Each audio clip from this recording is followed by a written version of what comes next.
It's ecstasy. Say yes. Say, now you're training her into immorality. Your child, your 12-year-old sister or your daughter, she's being trained. Now I'm asking this story, what is the moral of the story? What is the moral behind that story? What lessons does your sister learn or your daughter learn from that? That this is life. That they're cohabiting with the father. That this happened. No. This is life. You see, this happens. No. That there is sin in this world. Yes. And that people do sin. No. When you tell a story, you see in South Africa, your books of pornography are banned. What I can buy from Kennedy Airport in America, I've been to America, and from Heathrow, if I take it to South Africa, and if they catch me with it, I go to jail for 2 years. But he said, it's life, man, life. This is what's happening all the time. He said, you don't bring this into the country, you're going to pollute people's minds. Books of pornography. Jimmy Swaggart has written a book on pornography, and he tells you the dangers of this type of literature. You wouldn't like me to present your sister or your daughter with a book, of pornography, would you? Would you? Certainly not. Right. So, in other words, why? That is the fact of life. It's going on every day. Because this is a fallen world. Yes. Right. But now, you said, no, you don't give this to my sister or my daughter, even to your wife. If I came to your house in your absence or in your presence, and I started showing her, pornographic pictures, you're going to go berserk. You have every right to throw me out. Am I right? If I try to show your mother. Yes, very much so. Right? So now I do not allow that in my house to this day. Beautiful. That means you have still the morals are still there. But now in a book of God, you're describing the situation night after night, the daughter is seducing the father. And they get bastard children being begotten. And these bastard children are blessed in that book. The Ammonites and the Moabites, when the Jews came out of Egypt, they were told to kill the Palestinians, men, women and children. Not even animals were to be spared. Nothing that breathes must live, they were told.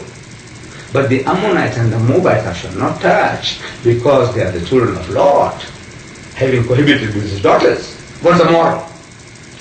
What is the moral of that story? What lesson do you learn to your benefit?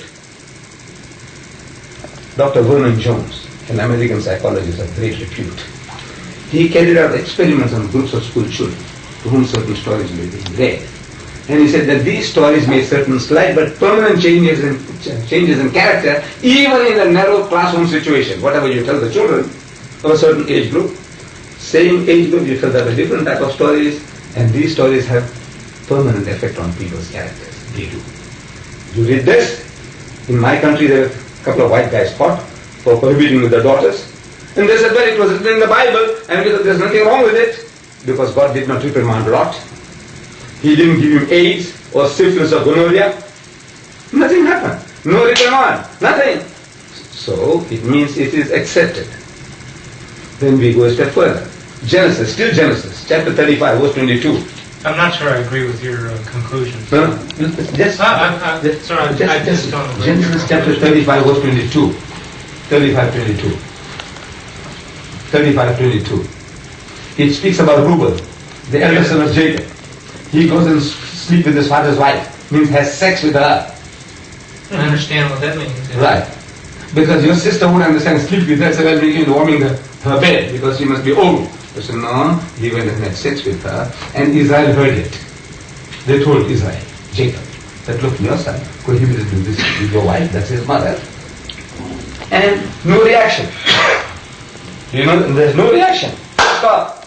There's no more context. Then Jacob had so many sons, and through this one and that one and that one, all his sons are listed. But the verse 22 starts at when Israel, when Jacob dwelt in that land, Reuben, his elder son, came in and slept with Bilhah, his father's concubine, and Israel heard it. Finish.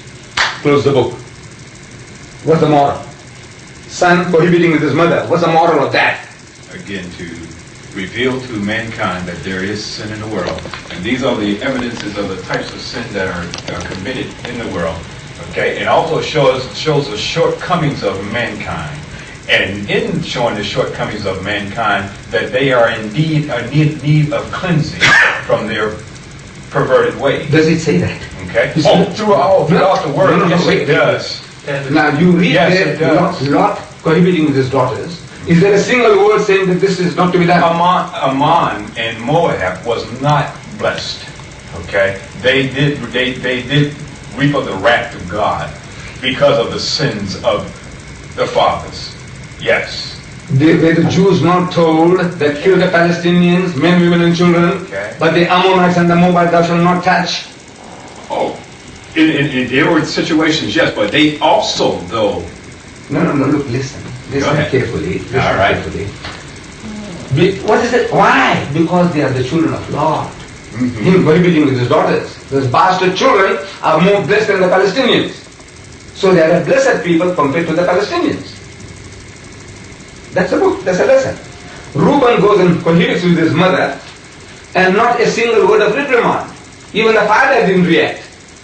Look man, your grandfather, 80-year-old, if somebody told him that his son, your father, had cohabited with one of his wives, with his mother, he's going to blow his tops. You know that? If he's even paralyzed on one side, he's going to blow his tops and he might have a heart attack. That's human nature. But Israel, he didn't even react. Not one word. He didn't reprimand his son. He didn't give him a slap. He said, you bloody rascal, what the hell you are? What do you do to your cohabit with your mother?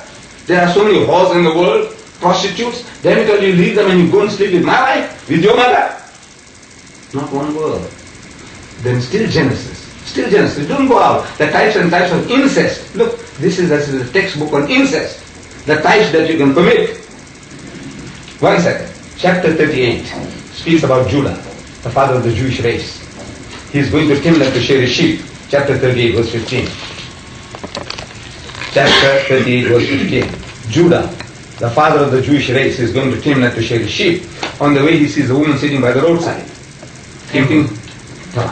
He thinks she's a harlot, Yes. a whore, a hooker. Yes. So he comes up to her and he says, allow me to come in unto thee, means let me have sex with you. Yes. So she said, what will thou give me? He said, I'll give you a kid from the flock. A goat kid. Yes. He said, what guarantee that I will give it? You know, you enjoy sex and you go away and you don't send the kid, then I lost out. He said, I want some guarantee, pledge. She said, what pledge do you want? He said, your signet, your ring, and your bracelet. Yeah. That's They used correct. to wear bangles those days.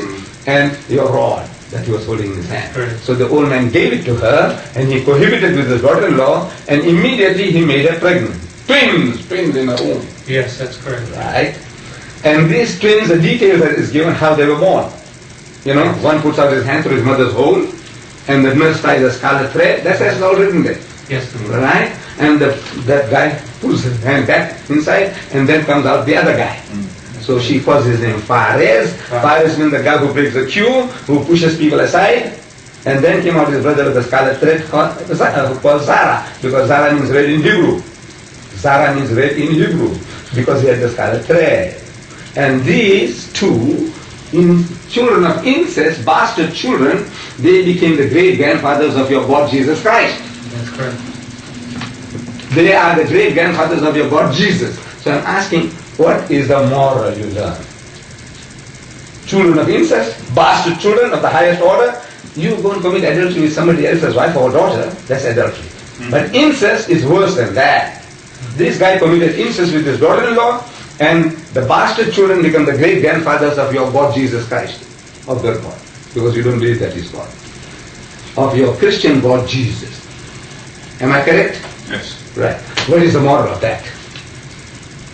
I see a couple of purposes there. Yes. Number one, when they tried to have a relationship with the father of the two daughters, their purpose was to maintain the seed, and it seems like during that time, maintaining the seed of that family was the most important thing. But going back to what you say, you cannot, just because somebody makes a sin, you cannot blame everybody else.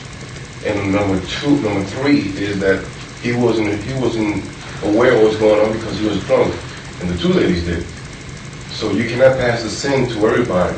You should stop it right there. You're right. But now, if you have done something wrong in your army, you make one mistake, you're called up. Am I right? But that's me.